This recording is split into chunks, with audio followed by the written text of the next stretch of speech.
Hola amigos, muy buenas tardes y bienvenidos a una entrevista más de Debut MX. El día de hoy nos sentimos muy complacidos de tener a un entrevistado, el cual sin duda nos dejará una gran información acerca del área en donde se desarrolla. Él, cabe mencionar que es un experto dentro del fitness, el cual es el tema de hoy. Sin más preámbulo, me da muchísimo orgullo y un gran placer presentar a Jorge Rodríguez. Jorge, bienvenido a Debut MX. Didier, ¿cómo estás? Bueno, y los compañeros de Debut MX, un placer de estar acompañándolos en este proyecto tan loable que es la comunicación y fundamentalmente en tiempos de toxicidad de comunicación o de exceso de información. Así que siempre anuentes a poder colaborar con este tipo de proyectos. Claro, muy importante lo que mencionas. Vivimos una época muy complicada a nivel mundial debido a la pandemia que hemos estado atravesando en los últimos meses, pero al final de cuentas el deporte y las comunicaciones siguen fluyendo y lo importante es poder estar aquí para brindarle a nuestros usuarios unos minutos de mucho aprendizaje sobre todo. Así es, ese es el objetivo, así que bueno, creo que tenemos un tema hoy más que apasionante, justamente hablando de esto de la saturación de la información y que muchos de los colegas lo toman como un elemento controversial, así que va a estar bueno iniciar este debate que seguramente derive en nuevos encuentros. Claro que sí, Jorge. Cuéntanos, ¿tú cómo definirías éxito en la profesión de entrenador dentro de la industria del fitness? Bueno, éxito es una palabra bastante relativa, ¿no? Todo depende un poco desde la perspectiva, el ángulo que uno lo vea. Para muchos el éxito puede ser simplemente un tema de sustentabilidad económica, o sea, ganar dinero. Para otros éxito puede ser trascender en la vida de otros individuos a través de que la actividad física es una herramienta transformadora, no solamente en el sentido físico, estructural, sino en el sentido inclusive espiritual y en el sentido fundamentalmente emocional de las personas que tenemos la fortuna, aquellos que ejercemos esta profesión desde hace años, de poder generar. Éxito también tiene que ver con lo comercial. Es decir, hoy tenemos, por ejemplo, en México un enorme volumen de personas dedicadas al acondicionamiento físico que están buscando insertarse en el ámbito laboral o porque perdieron su fuente tristemente en estos últimos meses o porque definitivamente recién nacen en la industria y en el mundo y están buscando un lugar de inserción. Entonces, éxito también tiene que ver con cómo generaste un legado en la empresa que tuvo a bien de contratarte para generar una contribución importante, significativa, a lo cual no le llamamos necesariamente godinear ni generar hora nalga, sino fundamentalmente ayudar a una institución privada a poder subsistir.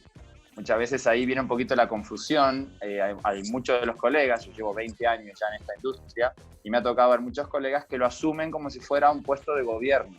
Es decir, a mí me tienen que pagar, yo simplemente tengo que venir y cumplir mis horas. Para mi éxito, hablando en perspectiva general, también tiene que ver con el éxito con relación a cómo colaboraste con una institución, donde atrás de esa institución indudablemente no hay un magnate, tampoco hay un cuerno de la abundancia. Hay personas como tú y como yo que en algún momento tuvieron un sueño, que tuvieron la fortuna de tener un capital y que todo eso está invertido en algo que hoy vos estás inserto para trabajar. Así que éxito puede ser analizado desde diferentes perspectivas. Y la última, que no es poco importante, es, ¿te acordás cuando empezaste a trabajar hace 20 años, Jorge? Eso podría haber sido una buena pregunta, ¿sí? ¿Cuánto has cambiado, cuánto has mejorado a través de lo que es tu formación constante, tu formación continua? Si veo que tus clases son exactamente las mismas, si veo que tus recomendaciones son exactamente las mismas, si veo que no has evolucionado, para muchos eso no es éxito, sino que éxito, así como en otras profesiones, es estar a la vanguardia, sentirte una persona retada en nuevos conocimientos, y eso tiene que ver indudablemente con una enorme cuota de humildad, en el entendido de que no sabemos, pero ni la remota infinitésima parte de todo lo que deberíamos de saber, pero que en ese camino nos encontramos y que el estudio constante y la formación continua deberían de ser parte del ADN del entrenador, como lo es el oncólogo, como lo es el arquitecto y como lo es cualquier profesión que se jacte de ser realmente eso, una verdadera profesión. Así que creo que éxito tiene que ver con el ángulo en que lo vean, pero indudablemente cuando hablamos de un entrenador, ya sea personal o no exitoso, debería al menos cumplir con alguna de estas premisas. Claro, mencionas algo muy importante, que es el hecho de actualizarse. Creo que al día de hoy es fundamental en cualquier industria saber innovar en todo lo que uno hace. Lo mencionabas bien, hace 20 años muy probablemente en el fitness eran diferentes metodologías, eran diferentes formas de ver el tema. Al día de hoy la industria, el mundo se actualiza y se tiene que ir de la mano, si no se queda atrás. Y vemos un claro ejemplo con el tema de la pandemia, ¿no? Que mencionábamos. Muchas de las industrias han tenido que perder y que bajar ingresos por la misma cuestión de que no supieron irse actualizando o innovando a lo largo de los últimos años. Sin duda es un tema que genera mucha controversia, ya que muchas personas no están sujetas al cambio y se quedan en una estabilidad o en una zona de confort. Teniendo esto mencionado, ¿qué elementos componen hoy al entrenador más codiciado dentro de la industria? Bueno, el entrenador más codiciado dentro de la industria depende un poco de la perspectiva, ¿no? Yo, por ejemplo, ahora trabajo para una institución privada, bueno, lo he trabajado históricamente, y he tenido la enorme fortuna hace 2 años de poder elegir mi propio equipo de trabajo. Y como yo, muchos tenemos la fortuna de poder hacerlo, otros desafortunadamente tienen que dirigir células de trabajo que ya están conformadas y padecen la perpetuidad de algunos elementos muy tóxicos dentro de la industria, que tienen de pronto una visión mucho más egocéntrica y no más sinérgica de lo que es su participación dentro de un equipo de trabajo. Pero cuando hablamos de qué elementos podrían hoy componer como ese, vamos a llamarle modelo ideal del entrenador, nosotros podríamos dividir 2 grandes características, y de las cuales quizás vamos a invertir un poquito más de tiempo en eso.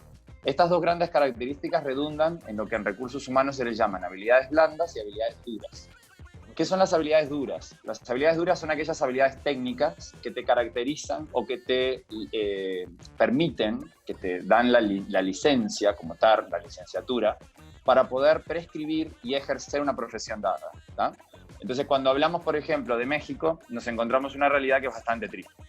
Es uno de los países que tiene, desde el punto de vista de la industria del fitness, después de Brasil y posiblemente de Colombia, un nivel de penetración bastante alto en la sociedad, pero que está desarrollado por personas cuyo gobierno no lo regula, no lo permite, muchas veces no están ni cercanamente licenciadas. Ya no hablo de una licenciatura ni de un bachillerato, estoy hablando de lo mínimo necesario para poder ejercer la profesión. Por otro lado, en el interior de México se ve una realidad muy diferente. La escuela como tal, la universidad, tiene una capacidad para generar profesionales que rápidamente se insertan en el ámbito laboral. Lugares como, por ejemplo, Jalisco, lugares como, por ejemplo, Nuevo León, tienen una enorme trayectoria de múltiples escuelas públicas y privadas con una gran cantidad de egresados. Entonces, encontramos una dicotomía a lo largo de México entre entidades que simplemente tienen personas que son, yo les llamo aficionados, es decir, les gusta, de pronto un fin de semana invirtieron en un cursito, tienen un certificado online, pero necesariamente les falta más con relación a lo que son las bases, ¿no? Pilares básicos del entendimiento del movimiento humano. Esas son habilidades técnicas, son habilidades duras, son habilidades que afortunadamente se pueden enseñar a través de la academia, se pueden enseñar a través de la difusión de diferentes tipos de formación técnica, inclusive no universitaria, pero de alto valor, como pueden ser universidades privadas de formación técnica. Okay. ¿Qué pasa cuando yo no tengo eso y tengo solamente las habilidades blandas, de las cuales hablaremos más adelante? El problema es que vos tenés posiblemente una muy buena herramienta de comunicación, la gente siente empatía contigo, confía en vos, y no es que vos estés obrando mal al prescribir algo para lo cual no terminas de entender. Pero cuando un diabético se acerca contigo y te dice, oye, necesito que me ayudes a bajar de peso. Por cierto, tengo diabetes tipo 2, pero el médico te dijo que puedo hacer de todo. No se trata únicamente de un acto de déjame ayudarlo, se trata de un acto de introspección y de humildad. ¿Tengo las bases suficientes para entender qué significa trabajar con una persona diabética? ¿Tengo las bases que me permiten entender que en el intento de ayudar a un hipertenso, el resultado final va a ser la mejoría de su estado actual y no el empeoramiento de su estado actual? Y esos son algunos cuestionamientos que muchas veces estos, vamos a llamarle como colegas o profesionales, que repito, no es su culpa, porque el sistema simplemente acepta que ellos puedan ingresar al campo laboral sin cuestionar si esto es correcto o no, se encuentran en una situación de hacerlo. Muchos de ellos son muy coherentes y te dicen, yo no trato a ese tipo de personas, lo canalizo con alguien que sí, y otros ni siquiera tienen ese acto de iluminación racional, entonces se avientan pensando que la construcción muscular es la solución para todos, o pensando que aquellos métodos y procedimientos que ellos utilizaron históricamente, reforzados de pronto en algún curso de fin de semana de construcción muscular o de entrenamiento de la fuerza, es más que suficiente para poder abordar una solución a una población, estamos hablando, amigo Didier, de más de 130 millones de habitantes, concretamente la situación de México, donde cerca del 70% padece una enfermedad y casi el 90%, para ser exacto, el 97% padece otra enfermedad. Más del 70% padece sobrepeso y obesidad, y más del 93% padece inactividad, lo cual habitualmente no se consideraba una enfermedad, y hoy la inactividad es responsable de la muerte de más personas que muchos tipos de cánceres, o inclusive un factor de riesgo mayor que el tabaquismo. Así que cuando hablamos de habilidades técnicas, amigos míos, de lo que hablamos es de no estudiar en la benemérita Universidad de YouTube, estudiar específicamente en entidades que están desarrolladas para, tanto públicos pero privadas, para aportar herramientas mínimas necesarias para entender el movimiento humano. Algo de anatomía, fisiopatología, fisiología del ejercicio, bioenergética. Hoy encontramos entrenadores que ni siquiera conocen las vías energéticas básicas y prescriben entrenamientos de alta intensidad o de baja intensidad sin entender tan siquiera cuál es el sustrato energético y cómo esto podría ayudar a alguien con sobrepeso o empeorar una situación de alguien con sobrepeso. Pero esa es una parte nada más. Es decir, si tú y yo quisiéramos abrir un club y traemos únicamente especialistas, Didier, sabemos que en 6 meses quebramos. Y tú dices, oye Jorge, llevas 10 minutos hablando de la importancia de la formación técnica y ahora dices que si solo tienes formados técnicamente, quiebras. Es correcto. Por eso ahora necesitamos hablar de la otra parte, Didier. Y la otra parte tiene que ver con habilidades blandas. Se les llaman soft skills. Esas soft skills tienen que ver con no ofrecemos un producto de venta en línea. No vendemos retail, no vendemos tangibles, vendemos experiencia.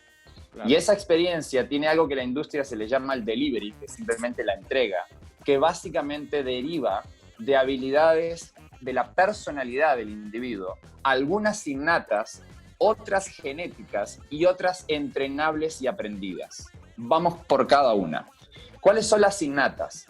Si tú vienes de un contexto sociocultural de una muy baja comunicación, en tu familia las vías de comunicación eran remotamente pobres, vienes de un elemento de introversión, es decir, eres un elemento que va al gimnasio a hacerse fuerte para justamente que tu cuerpo sea una coraza que no te permite intimidar, por lo tanto, eres básicamente una persona de baja autoestima que se defiende a través de una coraza muscular. Básicamente esa personalidad que nutrió los clubes en la década de los 80, de los 90 y los comienzos del 2000, hoy es completamente incompatible. Hay un resurgir, hay un renacer de la gente que consume fitness, quiere ser empática y encontrar un espejo en el entrenador, no solamente por cómo se ve, lo cual no es poco importante, sino fundamentalmente esto, cómo me hace sentir. Así que estamos hablando de que el entrenador tiene que tener algunas características que ya son propias de su ADN, propias de la conformación de su personalidad, que a nivel humano se da más o menos a partir de los 18 y 20 años, que solo algunos, en un corto plazo, serán seleccionados para atención a clientes. Luego tenés la otra, que es la conformación genética. El ojo humano demora aproximadamente unos 10 segundos en construir por lo menos 50 atributos de una persona que tiene enfrente, a pesar de no haber hablado con esta persona. ¿Eso qué significa? Que si tú eres mi cliente en el club, lo primero que vas a hacer cuando veas a uno de mis entrenadores es generar un sistema de atributos personales basado en tu propio sistema social de creencias a través de lo que tus ojos permiten ver. ¿Qué sucede en México cuando llego a un gimnasio? Yo tengo problemas de sobrepeso y veo que el entrenador que tiene adelante tiene más o menos como unos 100 centímetros de circunferencia abdominal. Lo primero que me dice mi sistema nervioso es, oye, este individuo que supuestamente porta el conocimiento y la expertise para ayudarme, está igual o peor. Entonces, ¿será mejor la cura o será mejor la enfermedad?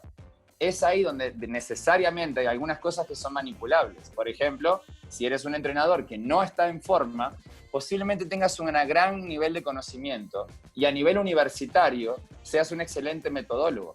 A nivel de blog, seas un excelente reseñador de fisiología escrita. Pero desde el punto de vista del fitness como tal, de gente que llega a un lugar para tratar de empatizar con gente, que tenga un estilo de vida saludable, traer una circunferencia abdominal que básicamente lo que indica es hipertoxicidad abdominal, no habla muy bien del entrenador.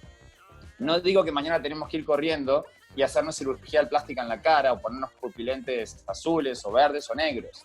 De lo que hablo es que hay un elemento de cómo luces que es impostergable y que todo entrenador debería entender que su principal carta de presentación en Latinoamérica, esto no aplica en Asia y no aplica en Europa, hay entrenadores muy diferentes allá, pero en Latinoamérica somos básicamente evaluados en los primeros segundos por cómo nos ven y no por cuánto sabemos, cosa que subyace, es un elemento posterior. Claro.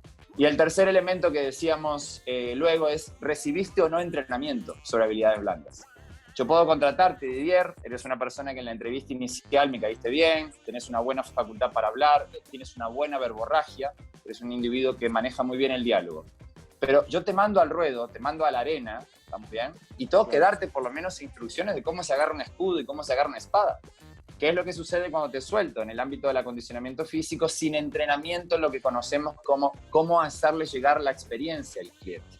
Claro. Así como un mesero sabe que tiene que entrar por el lado derecho del comensal, pararse a cierta distancia, cruzar sus brazos detrás, hacer una leve referencia, presentarse, indicar que va a estar a cargo de nuestra mesa, que para él será un placer atendernos y darnos una sugerencia de cuál es el plato del día, el entrenador debería de tener lo que se llaman etiquetas de presentación, no generadas por él, sino fundamentalmente como base institucional y un sello que garantice que cuando yo vendo una experiencia a un prospecto, mi cumplimiento es al 100%.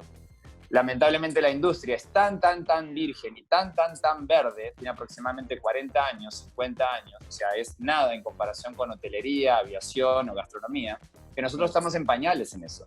Entonces puedes tener muy buenas características porque innatamente las tienes. Puedes lucir muy bien porque eres un individuo favorecido genéticamente y que aparte cuida su estética, lo cual es fundamental. Pero no traes instrucción con relación a cómo entrar, cómo abordar, cuándo interrumpir la serie del prospecto para decir, ¿puedo darte una sugerencia? ¿Por qué debo de decir, me encantaría darte una sugerencia y no decirte lo estás haciendo mal? Todas estas cualidades de las que estamos hablando definen finalmente lo que se llama la experiencia del cliente.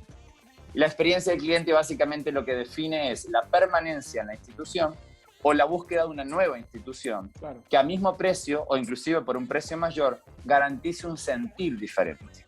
Así que en pocas palabras, Didier, en estos últimos 15, quizás 20 minutos, lo que definimos básicamente es el avatar de lo que en mi humilde experiencia hoy es el delineado del entrenador más buscado.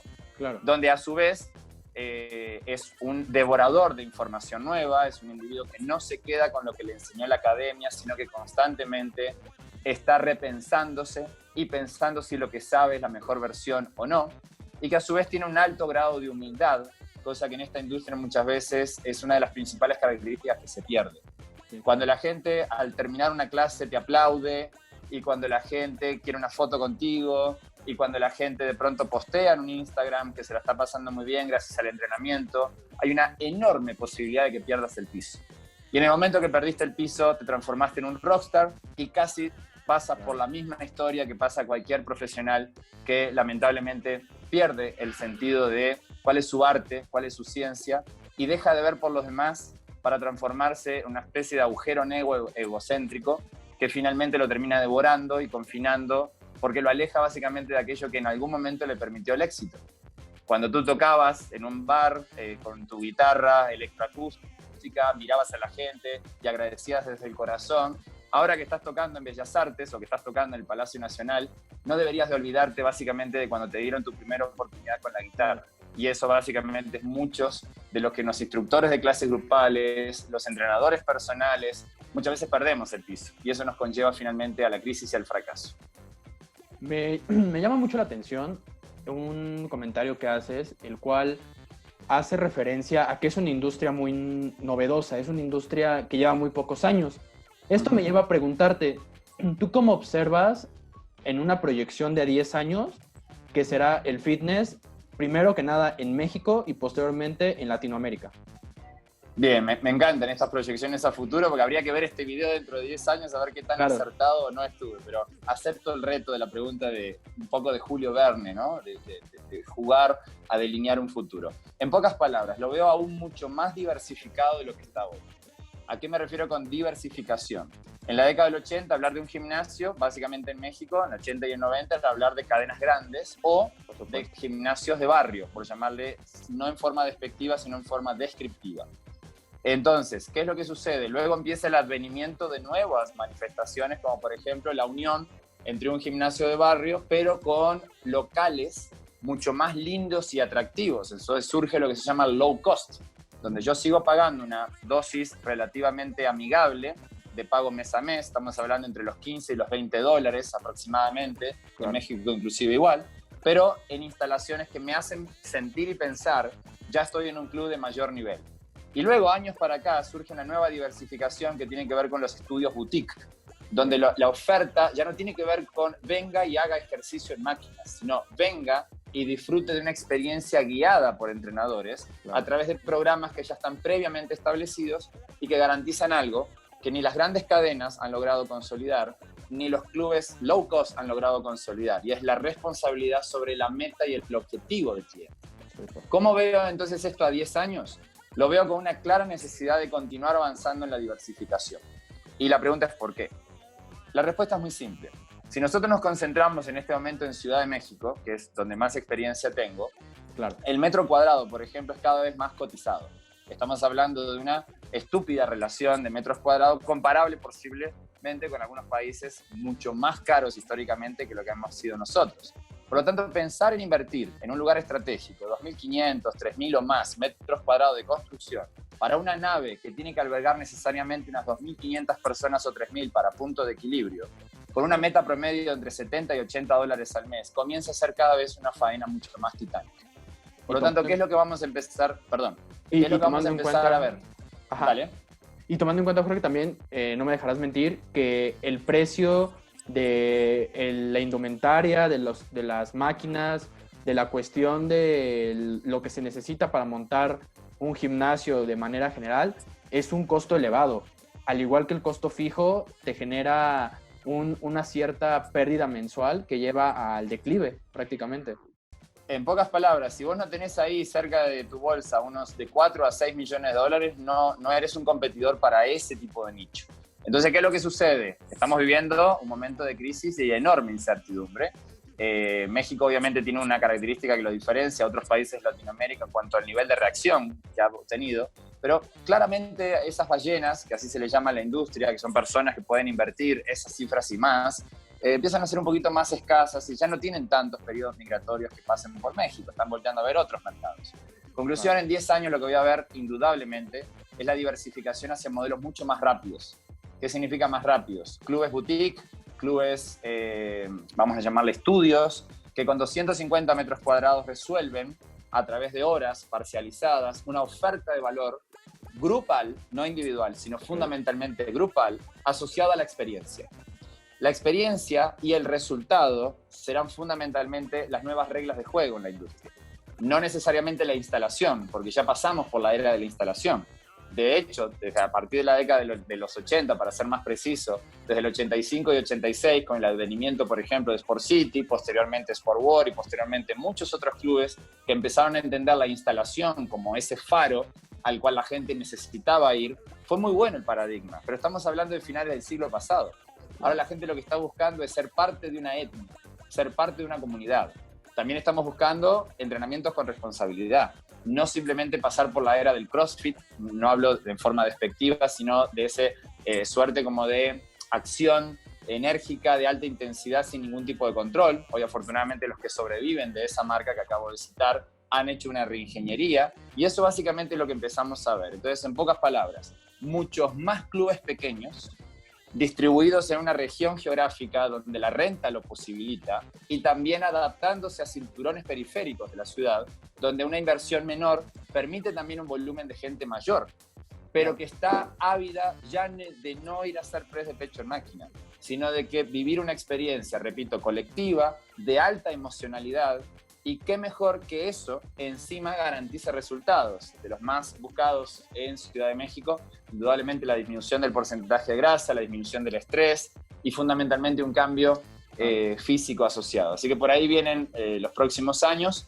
con nuevos jugadores, indudablemente en la industria, Y al mismo tiempo, los grandes jugadores históricos necesitan, y en eso ya están trabajando desde hace varios años, reingeniería total y constante para poder seguir siendo atractivos para una parte de la población que cuenta con los recursos económicos, pero que constantemente se ve tentado a hacerte momentánea o temporalmente infiel, probando otras cosas que si son lo suficientemente atractivos y de alguna manera lo suficientemente seductores, van a terminar rompiendo matrimonios de muchos años. Claro, mencionas el estrés y aquí en México, no conozco honestamente el caso en Latinoamérica, pero aquí en México ya se tiene una norma ante la ley, la cual como empresa, si tus trabajadores se sienten estresados o tienen alguna situación que no les permite realizar su labor al 100%, manejan mucho esta parte del fitness, del gimnasio, del CrossFit, como una válvula de escape para dejar todos esos problemas. Entonces también es un tema muy interesante para analizar un estudio de mercado hacia dónde va dirigido el futuro en este tema. Jorge, cuéntanos, ¿qué diferencia hay entre el entrenador freelancer del que trabaja para una institución? Bueno, son dos mundos completamente diferentes. En este momento, Didier, estamos evidenciando y atestiguando un enorme cambio. Entrenadores que históricamente, como algunos de mis grandes amigos y jefes en un momento metafóricamente me decían, cuando uno trabaja para una institución grande, como clubes consolidados y grandes, es muy fácil saber que en la quincena uno agarra su tarjetita de nómina, la mete en el cajero, claro, y mágicamente salen billetitos y mágicamente uno puede pagar la renta, ir al súper y darse de vez en cuando algún lujito. Eso en este momento está cambiando y está cambiando a velocidades muy rápidas. Sabemos de clubes que lamentablemente no van a tener posibilidades de abrir, pero los entrenadores indudablemente no se transforman en panaderos, ni conductores de Uber de la noche a la mañana, ni queremos porque los necesitamos. Así que han tenido que vivir la experiencia rápidamente de transformarse en un pensamiento freelancer. En algunos casos es lo mejor que te puede pasar. El pensador freelancer, el entrenador freelancer, es básicamente un cazador. Es básicamente una persona que tiene la necesidad de moverse hacia su meta y objetivo, que en este caso es simplemente sobrevivir. Y sobrevivir metafóricamente en el mundo actual es poder pagar la renta, es decir, lo que en la escala de Maslow significan las necesidades primarias cubiertas. Es por eso que si vos no eras muy digital, ahora tenés que básicamente saber cómo hacer un Facebook Live. Si vos no eras muy adepto a la tecnología, vos tenés que saber cómo dar una clase en Zoom. Y la pregunta es, ¿por qué tengo que saber? Porque ya no es que tengas la opción, es mandatorio. Por lo tanto, hoy lo que estamos viendo es el nacimiento de esta suerte como de ímpetu, de energía interna, que te lleva a entender que ya no se trata de que puedo ser un gordito simpático y al mismo tiempo entrenar a la gente. Porque habrá mucha gente que seguirá entrenando contigo, porque claro, ya trascendió la imagen, pero habrá otra que rechaza ese tipo de imágenes, buscando lo que en este nuevo mundo digital tiene que ver con este impacto visual. Otros podrán decir, bueno, yo no me expreso muy bien, pero de todas maneras la gente confía en mí, y ahora se van a encontrar frente a intentar hacer un webinar y que no te siga nadie, no porque lo que sepas no sea actualizado, sino básicamente porque las habilidades que tenés de comunicación son diferentes. Antes alguien te podría decir, oye, ¿me podrías dar una muestra de tu trabajo, una sesión de cortesía, alguna planificación? Y uno podría empoderarse y decir, como tengo un sueldo base y el personal para mí es una opción secundaria, si no me paga, la verdad no lo entreno. Y hoy nos damos cuenta que como si tú y yo pusiéramos específicamente una pizzería, va a haber un momento en que vamos a tener que invertir en pizza para que la gente pruebe nuestro producto. Y luego, famosa muestra gratis. La famosa muestra gratis. Muchos entrenadores hoy todavía están como intentando hacer ese cambio entre la digitalización, el mundo online, el mundo offline. ¿Cuánto tengo que dar para que el cosmos, si lo querés ver en una suerte de ley de atracción, me genere nuevamente en un retorno de inversión? Y eso básicamente es un cambio conductual. Así que, ¿qué es lo que yo celebro del freelancer? Lo que yo celebro del freelancer es que vos tenés un motor interno que se llama motivación intrínseca para hacer cosas que cuando estabas inserto dentro del mundo institucional no había ninguna necesidad de hacerlo, porque no eras un animal salvaje, eras un animal doméstico. Y el animal doméstico pierde algunas habilidades, por eso que si tu gato se te pierde en el ajusco, es muy probable que muera o que sea depredado por otros. Un gato montés nace, se desarrolla y muere en el ajusco en un ciclo natural, porque nunca tuvo la oportunidad de que alguien viera y le diera un par de galletitas. ¿Qué pasa con el institucional?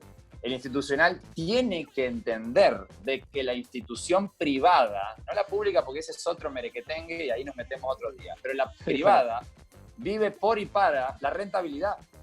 Entonces, si vos sos un gato doméstico y ya cuando te contrataron te perfilaste como un gato siamés, pero al rato ya te empezaste a poner como gato bodeguero y empezaste a ganar peso y empezaste a apoyarte en las máquinas y empezaste a mandar WhatsApp en horario de trabajo y empezaste a un sinfín de cosas que podríamos describir, no estás entendiendo de que estás afectando al propio dueño.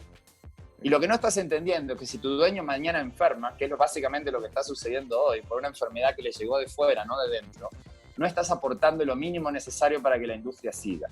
Así que esto es un call to action, independiente si eres freelancer o independiente si eres contratado por una empresa, necesitamos dar una milla extra. Necesitamos dar mucho más de lo que la industria estaba acostumbrada a recibir de nosotros, porque no hay otra que sobrevivir haciendo eso. Por el bien de la institución que hoy todavía está haciendo un gran esfuerzo de mantener tu posición de trabajo, tu uniforme y tu formación, o ya como freelancer, porque sabes que la renta no se paga con buenas intenciones. Necesitamos ir al súper y pagar no con buena vibra, sino básicamente con pesos mexicanos. Y eso hay que ganárselos. Claro, es una cadena al final de cuentas. Para que uno pueda estar bien, el otro tiene que hacer su trabajo y así sucesivamente.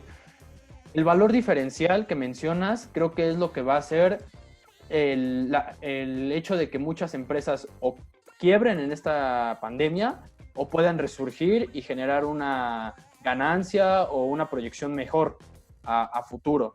Ese factor diferencial muchas veces se nos olvida, tanto en mi caso como alumnos o como en tu caso como maestro, pero al final de cuentas creo que eso es lo que al final saca al gran profesionista o al gran entrenador, y eso hace que la industria pueda tener una mejoría. Total, coincido contigo y agrego que ese valor diferencial, como te gusta definirlo, también tiene que ver con detectar para quién. Es el valor diferencial para el contratista, es decir, la persona que asume a través de un proceso de reglas de cómo debería de ser la forma de proceder de sus entrenadores. Es un valor diferencial para el entrenador, que lo que quiere es acostarse a descansar o de pronto tener tiempo para entrenar él, o de pronto hacer bien su trabajo, o, aquí viene la pregunta más interesante, es un valor diferencial para el consumidor final. Y ahí es donde está la clave. Claro. Uno de los grandes problemas que tiene la industria es pensar egocéntricamente en qué es lo que quiero ofrecer y no tomarse el tiempo para pensar específicamente en tiempos de cambio, qué es lo que la gente quiere consumir. Claro. Y básicamente tratar de buscar una delgada línea roja entre lo que tengo opción de ofrecer, porque puedo reinventarme, pero básicamente a la luz de lo que la gente está pidiendo. Y ese ego de muchas empresas muy grandes, lo ha llevado a tomar decisiones a destiempo. Como también el no tomar decisiones te confina, como bien lo decía Charles Darwin, a la extinción, pero por escasez de velocidad en adaptación al cambio. Claro. Se dice que hay que buscar la necesidad, ¿no?, del cliente primero para identificar qué es lo que está buscando. Jorge, ¿cuáles son los riesgos de no reaccionar frente a la oferta de aficionados de fitness empoderados por las redes sociales y el glamour, quienes perciben planes y programas como pan caliente? Creo que esta es una pregunta que al menos en México va a tener mucho impacto, porque tristemente hay una gran población que se rige bajo este sistema. A ver, acá hay varios temas. Creo que te viste muy buena onda con el tema de entusiastas. Está bien, pero vamos a definirlos así. Son entusiastas, ¿no? ¿Qué es lo que sucede? Primero, pensando a nivel de gobierno, pero no a nivel de gobierno político, pensando a nivel de sociedad. Cuando uno dice, bueno, caballero, ¿usted a qué se dedica? Soy doctor, no hay mucho más que explicar. Soy ingeniero, no hay mucho más que explicar. Pero cuando uno dice soy entrenador, hay mucho que explicar. Claro. Y básicamente ahí es donde empieza la prostitución. Primero, no es una profesión el ser entrenador, ser especialista en acondicionamiento físico, que paradójicamente esté regulado ni reglado por los entes que tienen la responsabilidad de poder hacerlo. Por lo tanto, mañana cualquiera podría simplemente poner un estudio de entrenamiento funcional, un estudio de entrenamiento de pilates, lo que vos quieras, y no estando facultado desde el punto de vista universitario para poder hacerlo, simplemente prescribir. Ese es el mejor de los casos. ¿Cuál es el peor de los casos? El peor de los casos es cuando vos tenés ya en forma masiva, vamos a llamarle depredadores de la industria digital, de lo que están buscando simplemente es qué es lo que hoy está dando de comer. Entonces voy a poner un ejemplo. Si yo lo que detecto es que vender cosméticos chinos es lo que está dando de comer, y entiendo que los ejemplos que por lo general vienen prostituidos del norte, estamos bien de Estados Unidos, es que un individuo frente a una pantalla pueda simplemente empezar a sacar una gran cantidad de elementos tóxicos producidos en China para generar la mayor cantidad de afectación a nivel facial y muchos más. Y no hay un límite, nadie le dice, amigo, usted no puede vender cosas que no sabemos ni siquiera cuál es su cadena de producción o que podrían estar generando grandes problemas a la salud. Y eso sigue. Y no solamente sigue, me entero que el tipo o la tipa es mega millonario. ¿Por qué no empezar a buscar otros nichos? Si usted no quiere maquillarse, vea qué otras cosas están pasando. Y lo que está pasando es que mucha gente que simplemente tenía o un bonito cuerpo o tomaba clases de algo, ahora de la noche a la mañana parece que el hada madrina lo iluminó y le dio a entender que usted ya estaba literalmente facultado para poder ahora darlo hacia otro, prescribirlo. Claro.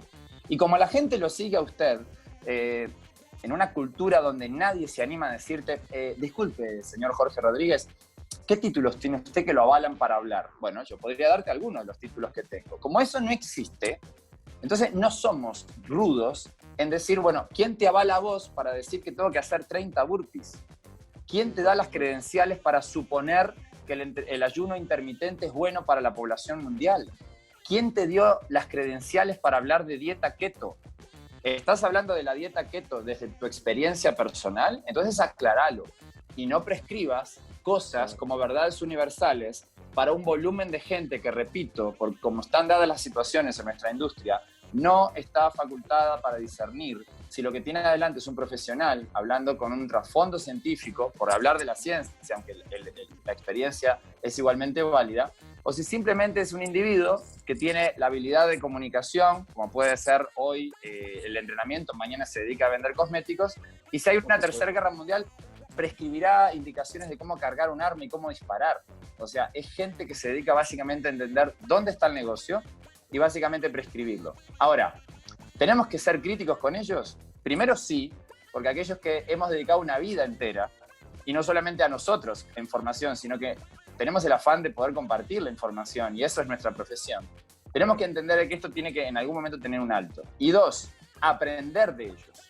A ver, cuidado porque lo que voy a decir puede ser paradójico. Voy a decir, bueno, pero acabas de criticar que el famoso influencer, que el famoso Carilinda que sale haciendo saltitos y dice, bueno, haga 3 de estos y sea feliz, es un error.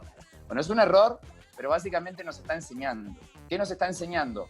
Lo otro que nos falta a los que hemos dedicado una vida al estudio, pero que no somos rockstars en Internet. No tenemos canal de YouTube. ¿Y qué es lo que ellos sí hacen bien? Nos están dando una clase básicamente de mercadotecnia. Claro. Entonces, ¿qué es lo bueno de este entusiasta? Que nos está enseñando cuál es el camino y nos está diciendo básicamente con hechos lo siguiente. Si yo, que soy un ama de casa o que soy un antiguo soldador desempleado pero que siempre me gustó el entrenamiento, tengo más seguidores que vos diciendo cosas que ni yo termino de entender qué putas estoy diciendo, ¿por qué vos, que tenés una carrera afín, no tenés el éxito que yo tengo hoy en un mundo donde digitalmente suele ser más rentable que el mundo real? ¿Se entiende por dónde va? Sí, así que la crítica es bienvenida en el trasfondo, pero al mismo tiempo hay que reconocerles algo. Ellos lograron encontrar un canal de comunicación que otros entrenadores no hemos logrado hasta el momento. Así que, ¿qué es lo que deberíamos de hacer? 2 cosas. La primera, si tenés el conocimiento, si te fanatiza, si te inquieta la estabilidad y siempre estás buscando más, ahora busca más, pero de cómo ser desde el punto de vista digital también un entrenador de vanguardia. Entonces vas a tener la oportunidad emocionalmente y técnicamente de poder llegar a más personas a través de canales que no estaban dentro de tu radar. 1. Y 2, este mensaje va para los influencers. Te felicito por la cantidad de gente que te sigue. Te invito a que aproveches ese impacto visual y ese impacto fundamentalmente de cantidad de seguidores, es un impacto mediático, básicamente, pocas definiciones, claro, para ahora complementarlo con el nivel de formación mínima necesaria para que siga siendo igual o más exitoso, pero tratando de, en la medida de lo posible, no joderle la vida a nadie. que en el afán de intentar seguirte y tener las mismas pompas que tenés o los mismos pectorales que tenés, no termine con una hernia discal o no termine con una inflamación del hombro intentando hacer las cosas que vos hacés. Claro. Entonces, bienvenidos a ambos mundos para encontrarse, porque básicamente los necesitamos a ambos. El problema es la polarización y el problema es el pensamiento únicamente de que esto es lo único que yo necesito. Ambos dos polos están equivocados. Y también, sin duda, el hecho de que, como dices, ¿no? Una no va fuera de la otra. Al final de cuentas se pueden complementar muy bien. Repito, al menos aquí en México pasa mucho esto que tú mencionas. Gente que ha tenido a lo mejor 10, 15 años entrenando, se creen con la facultad de poder dar un consejo o dar una dieta. Como experiencia personal, hace un par de años cuando yo asistí a un gimnasio, uno de los chicos que iba al mismo, igual, ¿no? Se la pasaba de caminadora en caminadora impartiendo como sus consejos o lo que él hacía o las dietas, cuando al final de cuentas, pues él no era ni un experto ni mucho menos en el área. Creo que mencionas un punto muy importante cuando hablas acerca del poder del influencer al tener tanto número de seguidores. Al día de hoy, creo que tiene mayor impacto un mensaje que genere un influencer, como lo mencionamos, a que lo genere un profesional. Porque al final la credibilidad se está enfocando más en por el número de seguidores. Coincido contigo y aparte hay que ser muy concretos. Voy a abrir un pequeño paréntesis antropológico. El ser humano está de alguna manera u otra diseñado biológica y evolutivamente para creer mucho más en elementos que son subconscientes y esto llevarlo a tomar decisiones que en elementos que están basadas en la rigurosidad científica. Vamos a poner un ejemplo. Doña Rosa, que básicamente es un personaje que siempre inventamos, ¿no? Donde básicamente no viene del ambiente y ella consume la información que llega, se rige mucho más por las características de la forma de la comunicación que por el contenido de la comunicación. Entonces, como bien decís vos, acá hay una doble responsabilidad. No es solamente el saber, sino que ahora ese saber en vos no cambia vidas. Ese saber tiene que ser de alguna manera empaquetado mercadológicamente, de una manera amigable, para que cambie vidas.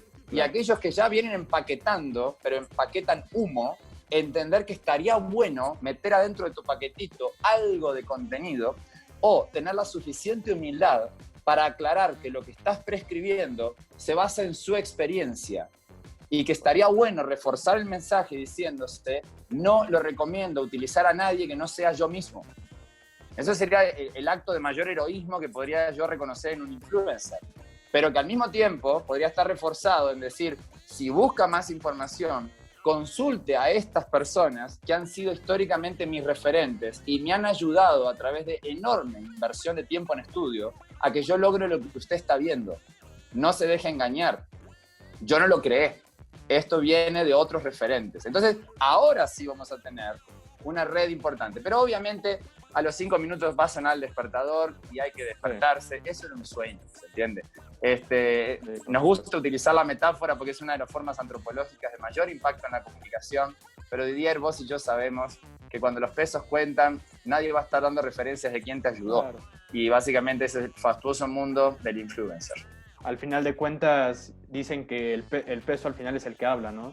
Cuando como influencer recibes mensualmente o bimestralmente la cuota por la información que tú das, se te olvida en ese mismo momento de dónde lo sacaste o si es bueno o no.